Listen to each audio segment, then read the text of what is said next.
வணக்கம்.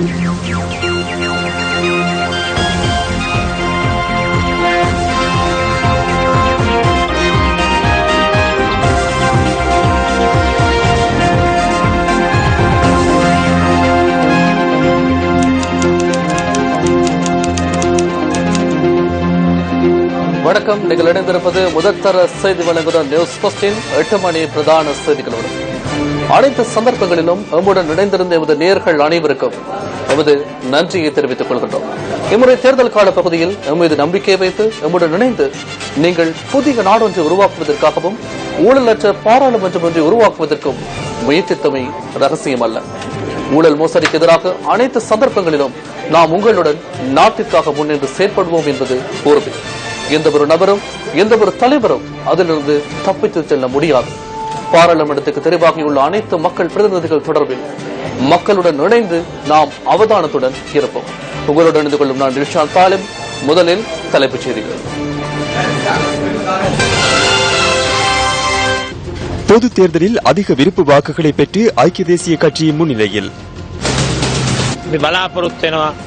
ऐतिहासिक जनता सेवाවක් ඉෂ්ට කරන්න. අපි විපක්ෂයේ ඉඳමින් කටයුතු කරන්නත් බලාපොරොත්තු වෙනවා. ලැබී තිබෙන ප්‍රතිඵලය අපි අපේක්ෂා කරන ප්‍රතිඵලය නොවේ. விருப்பு வாக்கு வெளியிடும் நடவடிக்கை ஆரம்பம். பல முன்னாள் பாராளுமன்ற உறுப்பினர்கள் பாராளுமன்றத்தில் இருந்து மக்களால் வெளியேற்றம். அமைதியான தேர்தல் என போலீஸ் மா அதிபர் கருத்து. 8வது பாராளுமன்றத்துக்கு உறுப்பினர்களை தெரிவு செய்வதற்கான தேர்தலின் அனைத்து முடிவுகளும் தற்போது வெளியிடப்பட்டுள்ளன. மக்கள் ஆணையூடாக 196 பாராளுமன்ற உறுப்பினர்களையும் தேசிய பட்டியலில் 29 உறுப்பினர்களையும் தெரிவு செய்வதற்காக இந்த தேர்தல் நடைபெற்றது. நேற்று நடைபெற்ற தேர்தல் பரப்புரைகளுக்கு அமைய ஐக்கிய தேசிய கட்சி 93 ஆசனங்களை கைப்பற்றியுள்ளது. தேசிய பட்டியல் ஊடாக 13 உறுப்பினர்கள் ஐக்கிய தேசிய கட்சி ஊடாக பாராளுமன்றத்துக்கு பிரவேசிக்க உள்ளனர். அதன் பிரகாரம் ஐக்கிய தேசிய கட்சி இம்முறை பொதுத் தேர்தலில் 106 ஆசனங்களை தனதாக்கிக் கொண்டுள்ளது.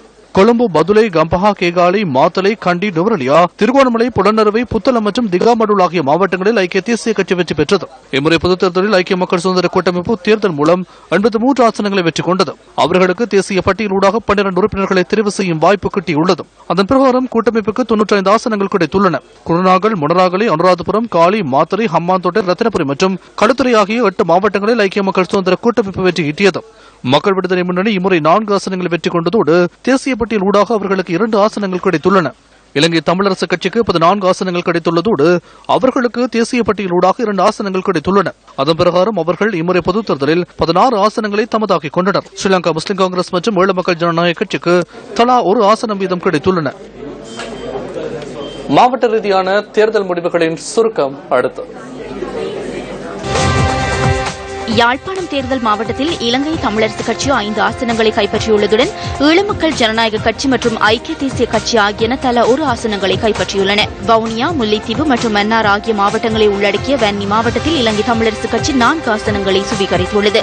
ஐக்கிய தேசிய கட்சி மற்றும் ஐக்கிய மக்கள் சுதந்திர கூட்டமைப்பு ஆகியன தலா ஒவ்வொரு ஆசனங்களை பெற்றுள்ளன. இலங்கை தமிழரசு கட்சி மட்டக்களப்பு மாவட்டத்தில் 3 ஆசனங்களை சுவீகரித்துள்ளது. ஸ்ரீலங்கா முஸ்லிம் காங்கிரஸ் மற்றும் ஐக்கிய தேசிய கட்சி ஆகியன தலா 1 ஆசனங்களை கைப்பற்றியுள்ளன. திருகோணமலை மாவட்டத்தில் ஐக்கிய தேசிய கட்சி 2 ஆசனங்களை கைப்பற்றியுள்ளதுடன் இலங்கை தமிழரசு கட்சி மற்றும் ஐக்கிய மக்கள் சுதந்திர கூட்டமைப்பு ஆகியன தலா 1 ஆசனங்களை கைப்பற்றியுள்ளன. திகாமடுல தேர்தல் மாவட்டத்தில் ஐக்கிய தேசிய கட்சி 4 ஆசனங்களையும் ஐக்கிய மக்கள் சுதந்திர கூட்டமைப்பு 2 ஆசனங்களையும் கைப்பற்றியுள்ளன. இலங்கை தமிழரசு கட்சி 1 ஆசனத்தை கைப்பற்றியுள்ளது. நுவரெலியா மாவட்டத்தில் ஐக்கிய தேசிய கட்சி 5 ஆசனங்களையும் ஐக்கிய மக்கள் சுதந்திர கூட்டமைப்பு 3 ஆசனங்களையும் கைப்பற்றியுள்ளன. கண்டி மாவட்டத்தில் ஐக்கிய தேசிய கட்சி 7 ஆசனங்களையும் ஐக்கிய மக்கள் சுதந்திர கூட்டமைப்பு 5 ஆசனங்களையும் கைப்பற்றியுள்ளது. மத்திய மாகாணத்தின் மாத்தளை மாவட்டத்தில் ஐக்கிய தேசிய கட்சி 3 ஆசனங்களை பெற்று முன்னிலை வகிப்பதுடன் ஐக்கிய மக்கள் சுதந்திர கூட்டமைப்பு 2 ஆசனங்களை மட்டும் சுவீகரித்துள்ளது. ஐக்கிய தேசிய கட்சி கொழும்பு மாவட்டத்தில் 11 ஆசனங்களை கைப்பற்றியுள்ளது. ஐக்கிய மக்கள் சுதந்திர கூட்டமைப்பு 7 ஆசனங்களையும் மக்கள் விடுதலை முன்னணி 1 ஆசனத்தையும் பெற்றுள்ளது. கம்பஹா மாவட்டத்தில் ஐக்கிய தேசிய கட்சி 9 ஆசனங்களையும் ஐக்கிய மக்கள் சுதந்திர கூட்டமைப்பு 8 ஆசனங்களையும் சுவீகரித்துள்ளன. அத்துடன் மக்கள் விடுதலை முன்னணி 1 ஆசனத்தை கைப்பற்றியுள்ளது. களுத்துறை மாவட்டத்தில் ஐக்கிய மக்கள் சுதந்திர கூட்டமைப்பு 5 ஆசனங்களையும் ஐக்கிய தேசிய கட்சி 4 ஆசனங்களையும் மக்கள் விடுதலை முன்னணி 1 ஆசனத்தையும் சுவீகரித்துள்ளன. 8 ஆசனங்களை கொண்ட பதுளை தேர்தல் மாவட்டத்தில் ஐக்கிய தேசிய கட்சிக்கு 5 ஆசனங்களும் ஐக்கிய மக்கள் சுதந்திர கூட்டமைப்பிற்கு 3 ஆசனங்களும் கிடைத்துள்ளன. 5 ஆசனங்களை கொண்ட மொனராகலை மாவட்டத்தில் ஐக்கிய மக்கள் சுதந்திர கூட்டமைப்பு 3 ஆசனங்களையும் ஐக்கிய தேசிய கட்சி 2 ஆசனங்களையும் கைப்பற்றியுள்ளன. ரத்னபுரி மாவட்டத்தின் இறுதி முடிவுகளின் பிரகாரம் 6 ஆசனங்களுடன் ஐக்கிய மக்கள் சுதந்திர கூட்டமைப்பு முன்னிலை வகிக்கின்றது. இந்த மாவட்டத்தில் ஐக்கிய தேசிய கட்சி 5 ஆசனங்களை பெற்றுள்ளது. கேகாலி மாவட்டத்தில் ஐக்கிய தேசிய கட்சி 5 ஆசனங்களையும் ஐக்கிய மக்கள் சுதந்திர கூட்டமைப்பு 4 ஆசனங்களையும் சுவீகரித்துள்ளன. காலி மாவட்டத்தில் ஐக்கிய மக்கள் சுதந்திர கூட்டமைப்பு 6 ஆசனங்களை கைப்பற்றியுள்ள அதேவேளை ஐக்கிய தேசிய கட்சி 4 ஆசனங்களை பெற்றுக் கொண்டுள்ளது. மாத்தறை மாவட்ட முடிவுகளின்படி ஐக்கிய மக்கள் சுதந்திர கூட்டமைப்பு 5 ஆசனங்களையும் ஐக்கிய தேசிய கட்சி 3 ஆசனங்களையும் தம்வசப்படுத்தியுள்ளன.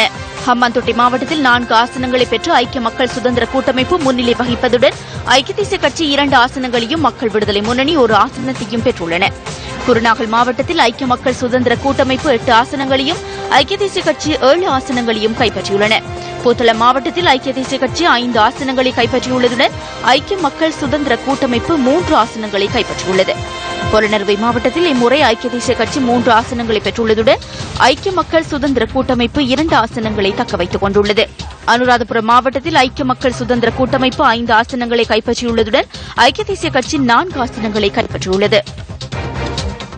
தற்பொழுது எங்களுக்கு குருநாகல் மாவட்டத்தினுடைய விருப்பு வாக்குகளின் எண்ணிக்கை தொடர்பான விவரங்கள் கிடைக்கப்பட்டிருக்கின்றன. இதன் அடிப்படையில் குருநாகல் மாவட்டத்தில் ஐக்கிய மக்கள் சுதந்திர கூட்டமைப்பு சார்பிலே போட்டியிட்ட மஹிந்த ராஜபக்ச 4,23,529 வாக்குகளை பெற்றிருக்கின்றார்.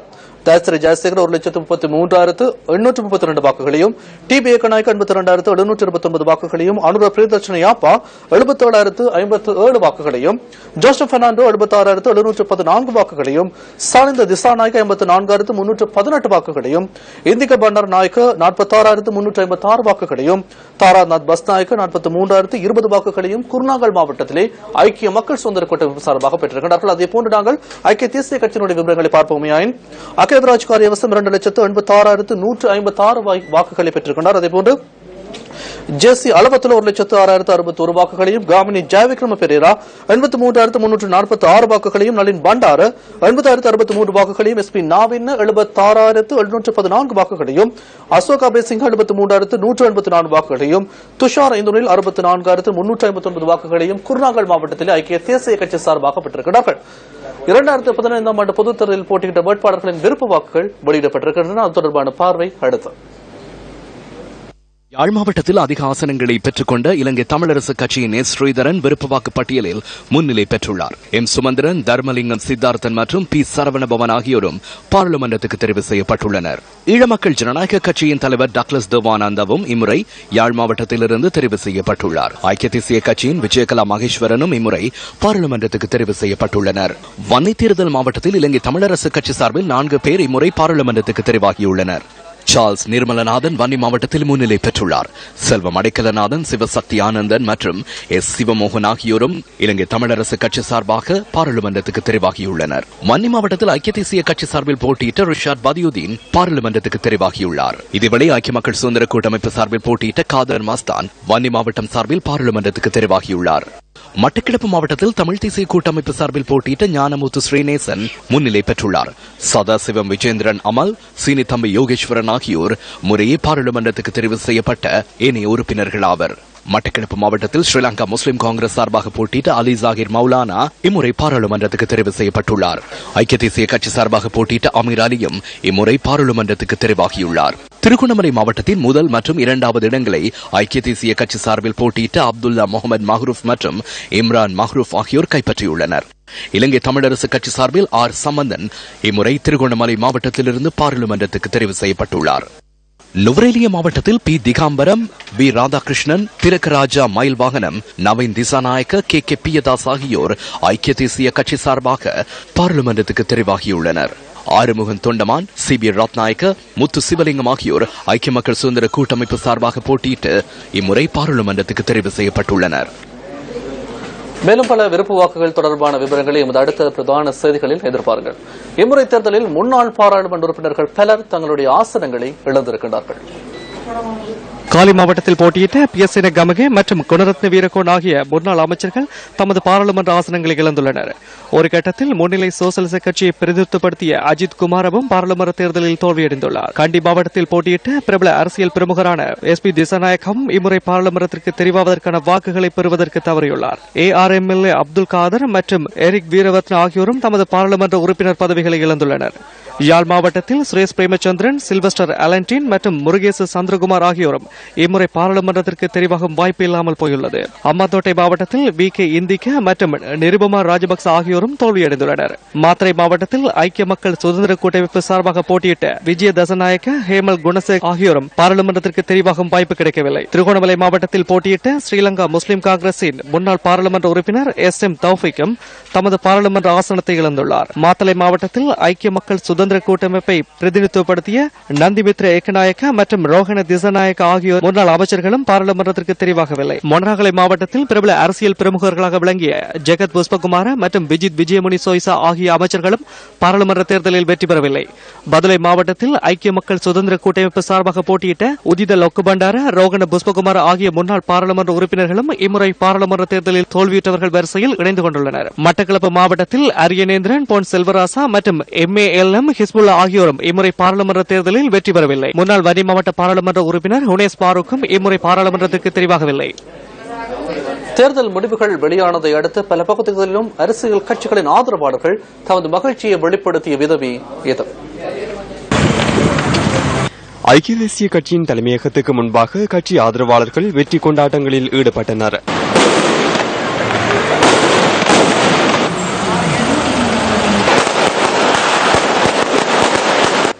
மத்திய கொழும்பு மக்களும் ஐக்கிய தேசிய கட்சியின் வெற்றியை கொண்டாடினர்.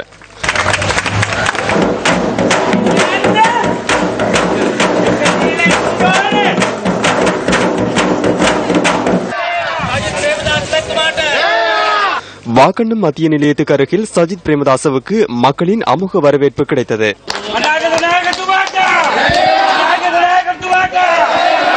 ඉතිහාසයේ පැවැත්වුණු வரலாற்றிலேயே மிகவும் அமைதியான முறையில் இடம்பெற்ற தேர்தலாக இதனை கூற முடியும்.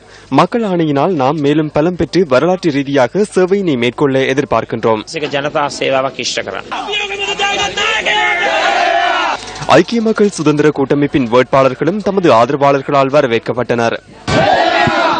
மாத்தறை மாவட்டத்தில் அதிக வாக்குகளை பெற்று ஐக்கிய தேசிய கட்சி வேட்பாளர் உதிக பதிரணவை மக்கள் இவ்வாறு வரவேற்றனர்.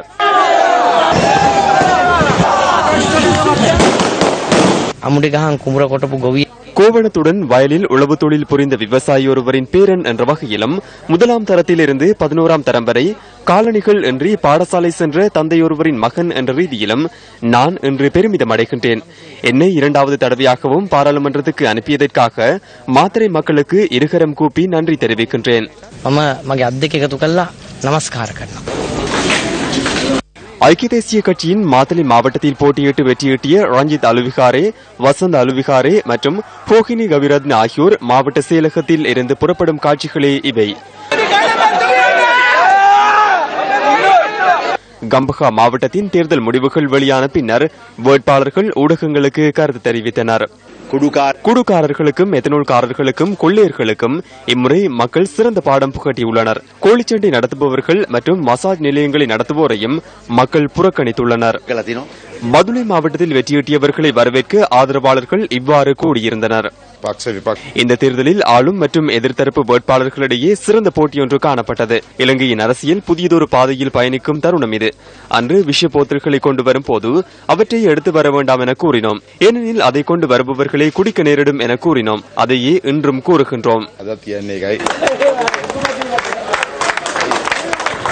ஐக்கிய தேசிய கட்சி ஆதரவாளர்கள் தேர்தல் வெற்றியை கொண்டாடும் பொருட்டு திருகோணமலை மாவட்டத்தில் வாகன ஊர்வலம் ஒன்றை ஏற்பாடு செய்திருந்தனர். இலங்கை தமிழரசு கட்சியின் வெற்றியை கொண்டாடும் வகையில் யாழ் கட்சி அலுவலகத்திற்கு இன்று அதிகளவானோர் வருகை தந்திருந்தனர். தேர்தலின் பின்னர் அரசியல் கட்சிகளின் பிரமுகர்கள் சிலர் கருத்து தெரிவித்திருந்தார்கள். அது தொடர்பான பார்வை அடுத்து. நாங்கள் கலந்து ஆலோசித்து ஒரு முடிவெடுக்க வேணும். அது எமது ஆலோசனையில் உள்ளடக்கப்பட்ட ஒரு விடயம். தற்போது எமது நிலைப்பாடு என்னவென்றால், இந்த வருடம் தை மாதம் 8ஆம் தேதி நடைபெற்ற ஜனாதிபதி தேர்தலில் மக்கள் ஆட்சி மாற்றத்துக்கும் ஒரு புதிய ஜனாதிபதியை தெரிவு செய்வதற்கும் ஆணை வழங்கியிருந்தார்கள். அமைக்கப்பட போகின்ற அரசாங்கம் அந்த ஆணைக்கு சாதகமாக இருக்க வேண்டும் என்று நாங்கள் கருதுகின்றோம். ஜனாதிபதி மைத்ரிபால சிறிசேனக்கு நாட்டில் வாழ்கின்ற சகல மக்களாலும் கொடுக்கப்பட்ட ஆணையின் அடிப்படையில் அவர் தொடர்ந்து செயல்படுவதற்கு அமையப் போகின்ற அரசாங்கம் உதவியாக இருக்க வேண்டும். அந்த ஆணையை மேற்கொள்ள வேண்டும். அதை நாங்கள் வரவேற்கிறோம். ஜனாதிபதிக்கு வழங்கப்பட்ட ஆணையை தொடர்வதற்காக அமைக்கப்படுகின்ற ஒரு அரசாங்கத்தை நாங்கள் வரவேற்போம். அதுக்கு மேலதிகமாக அந்த விடயம் சம்பந்தமாக நான் எதையும் சொல்ல முடியாது. எங்களுடைய கட்சி, எங்களுடைய நாடாளுமன்ற உறுப்பினர்கள் கூடி கொழும்பிலே பாராளுமன்றம் எப்படி அமையப் போகுது, அரசாங்கத்தை யார் அமைக்கப் போறார் என்பதை ஒட்டி நாங்கள் ஆராய்ந்து முடிவை பகிரங்கமாக அறிவிப்போம். ஆனால் நாங்கள் அப்படி அமைச்சு பொறுப்புகளுக்கு அமைச்சரவையில் ஈடுபடாமல், சம்பந்தப்படாமல் அல்லது அதில் பங்கு பெற்றாமல் ஒரு தேசிய அவை அமைக்கப்படுமானால் அது ஏற்கனவே அதை பற்றி பேச்சுகள் இருக்கின்றன. அந்த அவையிலே நாங்கள் கடமையாற்றக்கூடியதாக இருக்கும்.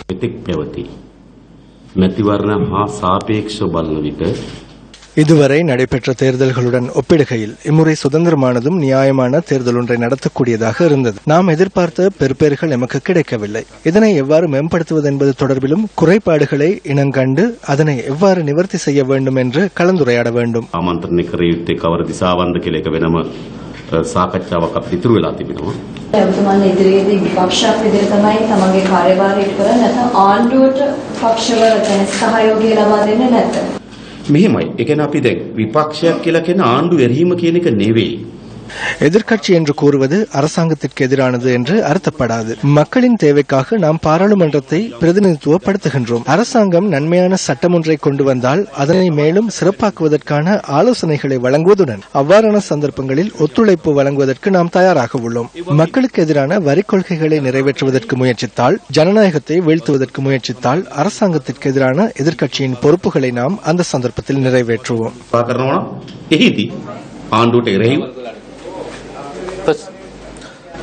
மேலும் பல மாவட்டங்களிலே சில வேட்பாளர்கள் பெற்றுக்கொண்ட விருப்பு வாக்குகள் தொடர்பான விவரங்களை நாங்கள் பார்ப்போம். மதுரை மாவட்டத்தின் வெற்றியை ஐக்கிய தேசிய கட்சி உறுதி செய்ததுடன் அந்த கட்சி சார்பில் அதிக விருப்பு வாக்குகளை பெற்ற ஹரின் பெர்னாண்டோ முன்னிலை வகிக்கிறார்.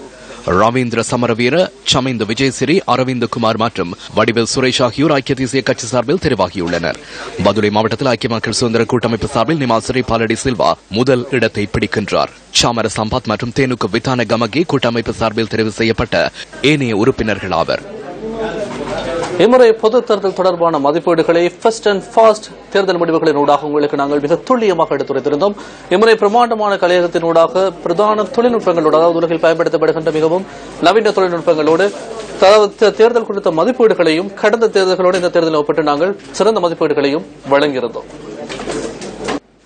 ஐக்கிய மக்கள் சுதந்திர கூட்டமைப்பு மற்றும் ஸ்ரீலங்கா சுதந்திர கட்சியின் பொதுச் செயலாளர்கள் தொடர்பில் எழுந்துள்ள பிரச்சினை குறித்து இன்று கட்சி பிரதிநிதிகள் சிலர் தேர்தல்கள் ஆணையாளருடன் கலந்துரையாடல்களை நடத்தியுள்ளனர்.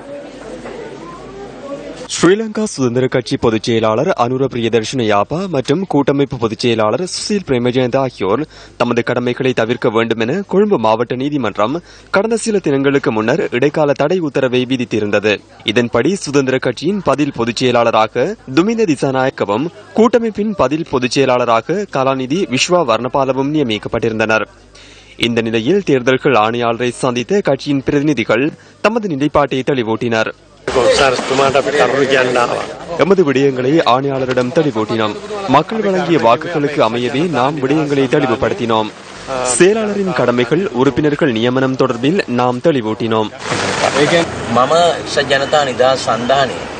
ஐக்கிய மக்கள் சுதந்திர கூட்டமைப்பு ஸ்தாபிக்கப்பட்ட நாளில் இருந்து நான் பொதுச் செயலாளராக கடமையாற்றுகின்றேன். ஜனாதிபதி மைத்ரிபால சிறிசேனவுடன் கலந்துரையாடியே கடந்த 13ஆம் தேதி தேசிய பட்டியலில் பெயரை வழங்கியிருந்தோம். நீதிமன்றத்திற்கு சென்று தடை உத்தரவை பெற்று முன்னெடுக்கும் பணி அல்ல இது. கடந்த காலங்களில் கட்சித் தலைவருடன் கலந்துரையாடியே இந்த பட்டியலை தேர்தல்கள் ஆணையாளருக்கு அனுப்பியுள்ளோம். இம்முறையும் அதனையே செய்ய எண்ணியிருந்தோம். சட்ட ரீதியில் நான் பொதுச் செயலாளராக கருத முடியாது. யார் பொதுச் செயலாளர் என்பதை தேர்தல்கள் ஆணையாளர் தீர்மானிக்க வேண்டும். තීරණය කරන්න ඕනේ කවුද පිළිගන්නේ කියන කාරණය. සාදේශීය එකක් නිසා ප්‍රකාශයක් කරන්නේ නැහැ දැනට. අපි මැතිවරණකමත් එක්ක කරුණු ඉදිරිපත් කරා. එච්චරයි. ඊට සම්බන්ධව එතුමා අපිව කැඳුවා යම් යම් කරුණු ඉදිරිපත් කරන්න. පැහැදිලි කිරීමට අපි පැහැදිලි කිරීම කරා. මහලේකම්තුමා විදියට දැන් වැඩ කරනවද? ඔව් එතුමා වැඩ කරනවා. දැනට මහලේකම්. ඒ කියන්නේ දැන් ජාතික ලයිස්තුව සහ හැම දෙයක්ම තීරණය ගන්න ඔබතුමා. අනිවාර්යයෙන්. போலீஸ் மா அதிபர் NK இளங்கோவன் இன்று கொழும்பில் ஊடகவியலாளர் சந்திப்பு ஒன்றை ஏற்பாடு செய்திருந்தார். මේ මැතිවරණය මා දකින්නේ අපේ රටේ இந்த தேர்தலை நம் நாட்டின் முக்கியமான தேர்தலாக நான் கருதுகின்றேன். நம் நாட்டிலே அமைதியான தேர்தல் ஒன்றை நடத்த முடியும் என்ற செய்தியை முழு உலகுக்கும் எடுத்தேம்பிய ஒரு உன்னதமான சந்தர்ப்பமாகும். இந்த காலப்பகுதிக்குள் தேர்தல் விதிமுறைகளை மீறிய 899 பேரை கைது செய்துள்ளோம். அத்துடன் தேர்தல் சட்டங்களை மீறிய 251 வாகனங்களை கைப்பற்றியுள்ளோம். தேர்தல் விதிமுறைகளை மீறிய 48 பேரை கைது செய்துள்ளதோடு 18 வாகனங்களையும் நேற்றைய தினம் கைப்பற்றினோம். අත්අඩංගුවට ගැනීමට කටයුතු කළා. ඊයේ දිනේ මැතිවරණ නීතිය උල්ලංඝනය කරපු පුද්ගලයා. தேர்தலுக்கு பின்னரான காலப்பகுதி மிகவும் அமைதியாக உள்ளதாக தேர்தல்கள் கண்காணிப்பாளர்கள் தெரிவிக்கின்றனர். இதுவரை எவ்விதமான வன்முறை சம்பவங்களும் பதிவாகவில்லை என தேசிய தேர்தல் கண்காணிப்பு மத்திய நிலையம் தெரிவிக்கின்றது.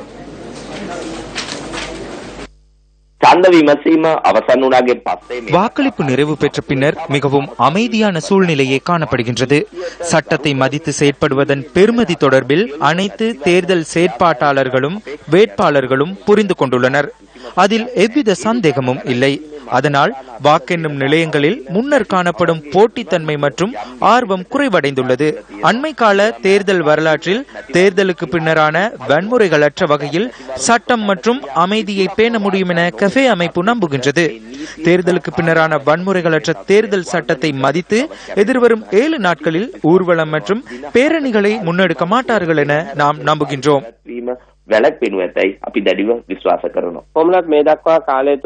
இதுவரையான காலப்பகுதியில் ஒரு சம்பவம் மாத்திரமே பதிவாகியுள்ளது. மன்னார் பகுதியில் நேற்றிரவு 3 மீது தாக்குதல் மேற்கொள்ளப்பட்ட சம்பவமே பதிவாகியுள்ளது. எவ்வாறாயினும் அமைதியான சூழல் காணப்படுகின்றது. எந்த அரசியல் கட்சி வெற்றி பெற்றாலும் எதிர்வரும் 2 வாரங்களுக்கு மற்றவர்களுக்கு உடல் மற்றும் உடல் ரீதியில் பாதிப்பை ஏற்படுத்தாத வகையில் சந்தோஷத்தினை கொண்டாட வேண்டும். அந்த பகுதியில் அமைதியை பேணுவதற்கான பொறுப்பு மாவட்ட மற்றும் பிரதேச அரசியல் தலைமைத்துவங்களிடம் காணப்படுவதுடன் அது தொடர்பில் பாரிய கவனம் செலுத்தப்பட வேண்டும். அதேபோன்று தேர்தல் காலப்பகுதியில் அமைதியை நிலைநாட்டுவதற்காக செயற்பட்ட பொலிஸ்மா அதிபர் தலைமையிலான போலீஸ் உத்தியோகத்தர்கள் எதிர்காலத்திலும் அமைதியை நிலைநிறுத்துவதற்காக செயற்படுவார்கள் என நாம் நம்புகின்றோம்.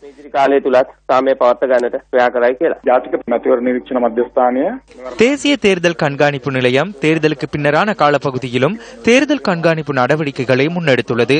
நாடளாவிய ரீதியில் இடம்பெற்ற சிறு சம்பவங்கள் தவிர்த்து மிகவும் அமைதியான சூழலே காணப்படுகின்றது என்பதை நாம் கூற விரும்புகின்றோம்.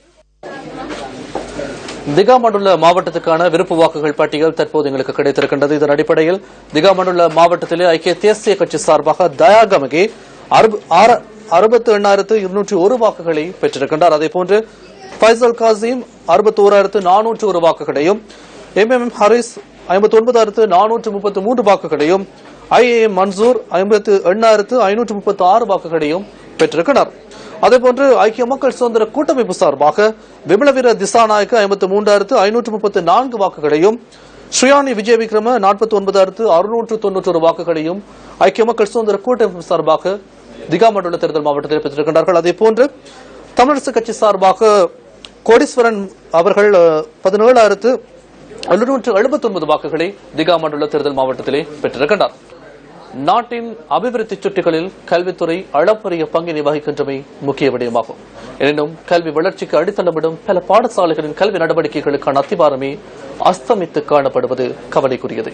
கிளிநொச்சி முட்கொம்பன் அரசினர் பாடசாலை இதற்கு சிறந்த உதாரணமாக காணப்படுகின்றது. முக்கொம்பன் அரசினர் தமிழ் கலவன் பாடசாலையே இது. தரம் 1 தொடக்கம் உயர்தரம் வரை கல்வி நடவடிக்கைகள் முன்னெடுக்கப்படும் இந்த பாடசாலையில் அடிப்படை வசதிகள் காணப்படாமை தொடர்பில் நியூஸ் ஃபர்ஸ்ட் கேமராக்களுக்கு பல காட்சிகள் பதிவாகின. மர நிழல்களிலும் பாதுகாப்பற்ற கொட்டில்களிலும் முக்கொம்பன் அரசினர் பாடசாலையின் கல்வி நடவடிக்கைகள் முன்னெடுக்கப்பட்டு வருகின்றன. தங்களது வகுப்பறைகளின் கூரைகள் கற்றல் செயற்பாட்டிற்கு ஏற்புடையதாக இல்லை என இந்த பாடசாலையின் மாணவர்கள் தெரிவிக்கின்றனர். நாங்கள் இக்கோட்டில் இருக்கும்போது எங்களுக்கு காத்தும் போது புழுதிகள் ஏற்றுவதும் மழை காலங்களில் கல்வி கற்பதற்கு வசதிகள் இல்லாமல் கொழும்பு கபிதாவதி ஸ்ரீ கைலாசநாதர் சுவாமி தேவஸ்தானத்தின் வருடாந்த மகோத்சவத்தின் கொடியேற்ற திருவிழா இன்று இனிதே நடைபெற்றது. ஸ்ரீ கைலீஸ்வரம் என போற்றப்படும் கைலாசநாதர் சுவாமி தேவஸ்தானத்தின் கொடியேற்ற திருவிழாவில் பெருந்திரளான பக்தர்கள் கலந்து கொண்டனர். ஸ்ரீ கருணாகடாட்சி அம்பிகை சமேத ஸ்ரீ கைலாசநாதர் தேவஸ்தானத்தில் இன்று காலை நடைபெற்ற விசேட பூஜைகளின் பின்னர் சுவாமி உள்வீதி வலம் வந்து பக்தர்களுக்கு அருள் பாலித்தார். தேவஸ்தானத்தின் வருடாந்த மகோத்சவத்தினை முன்னிட்டு செப்டம்பர் மாதம் 8ஆம் தேதி வரை விசேட பூஜைகள் நடைபெற உள்ளன. ஸ்ரீ கைலாசநாதர் சுவாமி தேவஸ்தானத்தின் வருடாந்த மகோத்சவத்தில் சிறப்பிடம் பெறுகின்ற ரதோத்சவ திருவிழா எதிர்வரும் 31ஆம் தேதி நடைபெற உள்ளமை குறிப்பிடத்தக்கதாகும். மீண்டும் சந்திப்போம் 10:45 பிரதான செய்திகளோடு. வணக்கம்.